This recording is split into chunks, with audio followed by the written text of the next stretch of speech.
네, 반갑습니다. 평생자산관리연구소의 유평창 소장입니다. 한 달 동안의 경제 이슈와 자산 관리에 대해서 알아보는 맛있는 경제 브런치 시간입니다. 최근 핫 이슈를 6가지를 뽑아봤습니다. 원달러 환율이 여전히 고공행진하고 있죠. 사실 우리나라는 저성장 상태인데 환율이 자칫 1,500원 이상 뚫고 올라가면 어쩌나 하는 불안감이 지속되고 있고요. 우리나라 경기는 뭐 코스피 5천을 찍고 있지만 반도체 중심으로 한 일부 종목이 끌어가는 것이고요. 내수 쪽이나 우리 어떤 소비자 심리는 좀 불안하다라고 볼 수 있겠습니다. 금리는요, 하향은 맞는데 속도를 조절하는 분위기입니다.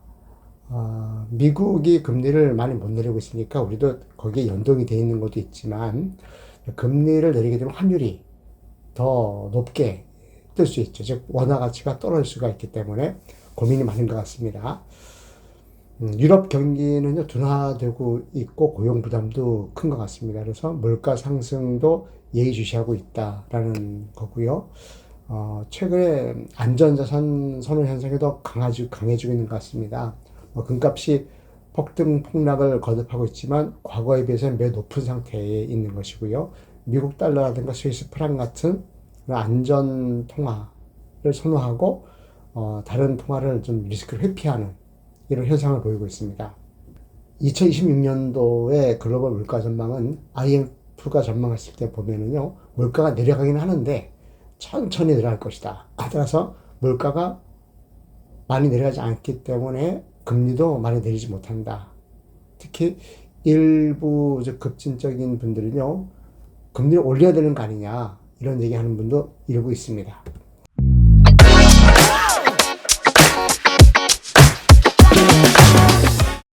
자, 7대 경제지표를 한번 살펴보겠습니다. 경제심리지수는 94포인트로 전달보다 소폭 내렸고요. 소비자 물가 상승률 같은 경우는 전년 동월 대비해서 2%, 그래서 최근 5개월 내 가장 낮은 물가 상승률을 보이고 있고요. 소비자 심리지수와 전산업 기업 심리지수는 소폭 상승을 했습니다. 외환부의액은요, 최근 자료죠. 2025년 12월 말 기준으로 봤을 때 4,280억 달러를 보유하고 있습니다.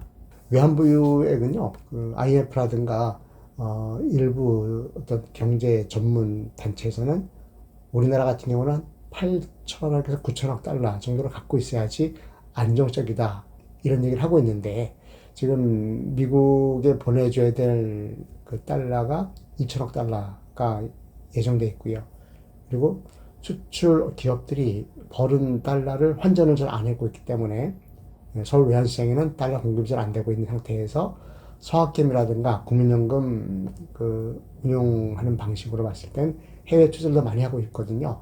그래서 달러의 수급으로 봤을 때는 지금 떠나는 게 많다, 한국에 오는 것보다. 그래서 환율은 당분간 계속 고공행진을 할 것으로 예상이 됩니다. 주가지수 보겠습니다. 코스피, 코스닥 지난달 매우 높아졌죠. 캔들 차트 월봉을 봤을 때 지난달 말이 2개월 전 말보다 코스피는 23.97%예요. 퍼센트 포인트가 아니라 코스닥은 24%가 올랐습니다. 잘 역대급이라고 할 수 있죠. 다우존스와 나스닥은 각각 1.73%와 0.95%가 올랐고요.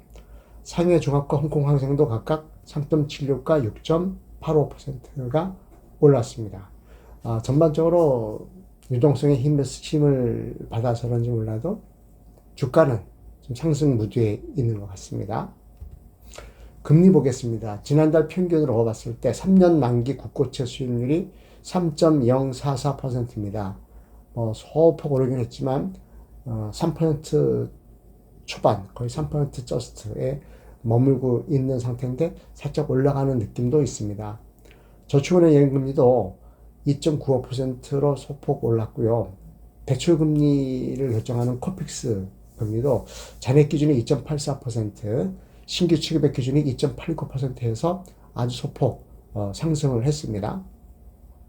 환율은요, 지난달 1월달 평균 원달러 환율이 1,457원 67전입니다. 그래서 이 2달 전보다는 9원 42전 내려서 조금 뭐 보합세를 보이고 있는데 여전히 불안한 상태죠.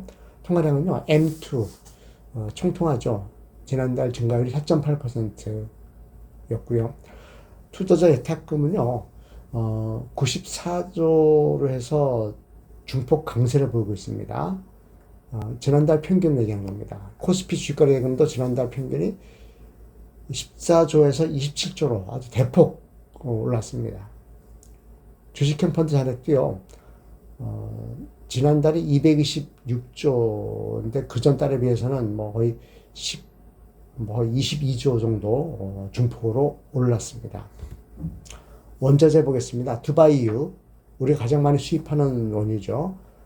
배럴당 지난달 평균이 62달러 24센트입니다. 그래서 강박인데 물가가 폭등을 하게 되면 아무래도 대한민국 경제는 나빠질 수밖에 없죠. 우리나라는요, 필수로 수입하는 그 물자, 어떤 이런 자원들의 가격이 6천억 달러 정도 된답니다. 1년에. 우리 외환보유고를 뛰어넘는 숫자거든요. 근데 만약에 물가가 올라가고 환율이 올라간다고 치면은 똑같은 양을 수입하더라도 훨씬 많은 달러를 지불해야 되고 거기에 대한 보상을 치러야겠죠. 그래서 물가가 안정되는 것이 매우 중요한데 다행스럽게 석유류, 사실 모든 물가에 가장 큰 영향을 미치는 것이 석유류거든요. 석유류 가격이 매우 안정돼 있다라는 것이 다행스럽습니다. 물론 그 배경에는 미국을 중심으로 한 일부 어떤 오펙 이런 석유 수출하는 나라들이 좀 자제하고 있죠. 어떤 석유류 가격 인상을. 그래서 아마 60달러 초반에 머물고 있는 것으로 보여집니다. 국제 금 시세는요, 여전히 고행진을 하고 있습니다. 연평균 또는 월평균으로 봤을 때. 작년은 많이 올랐지만 올해도 많이 올랐습니다. 물론 일부 특정한 날에 보면은 폭락과 폭등이 거듭되고 있지만 여전히 4,743달러입니다. 온스당. 지난달 월평균이. 과거 10년 전쯤 보면은요, 거의 1,000달러 남짓이었습니다. 그래서 그때 비교해보면 4배 이상 올라간 상태이죠. 금값이 올라가는 것이 왜 중요하냐면요, 금이라는 것은 5천년 동안 인류가 검증한 안전자산입니다. 그래서 전쟁이 생기거나 어떤 무역 불안이 있거나 뭐 이런 좀 정세가 안 좋아지면 금을 사들이는 세력이 많아집니다. 그리고 금을 갖고 있는 분들은 잘 팔지 않습니다. 여러분들도 장롱 속에 금반지라든가 이런 금부치가 좀 있을 겁니다. 언제 샀는가 보면은 기억도 안 나실 거예요. 뭐 어린 자녀가 뭐 도전식 때라든가 이럴 때 받아온 걸 갖고 있다.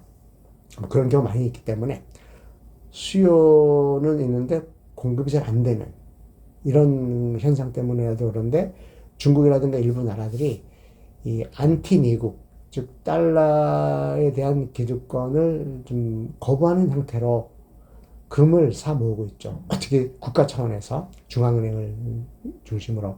그러다 보니까 소매 수요가 아니라 아주 대규모의 도매 수요가 생기다 보니까 금값이 고공행진하는데, 물론 너무 올랐기 때문에 불안한 것도 있습니다. 그래서 그 중에 일부 시장 참여자들은 지금 어떤 역사의 고점일 수도 있다라는 생각 때문에 파는 경우가 있죠. 일부 투매일 수도 있고요. 그래서 우상향할 것 같은데 좀 오르막 내리막이 있는 우상향일 것 같다라는 생각을 해봤습니다. 부동산 보겠습니다.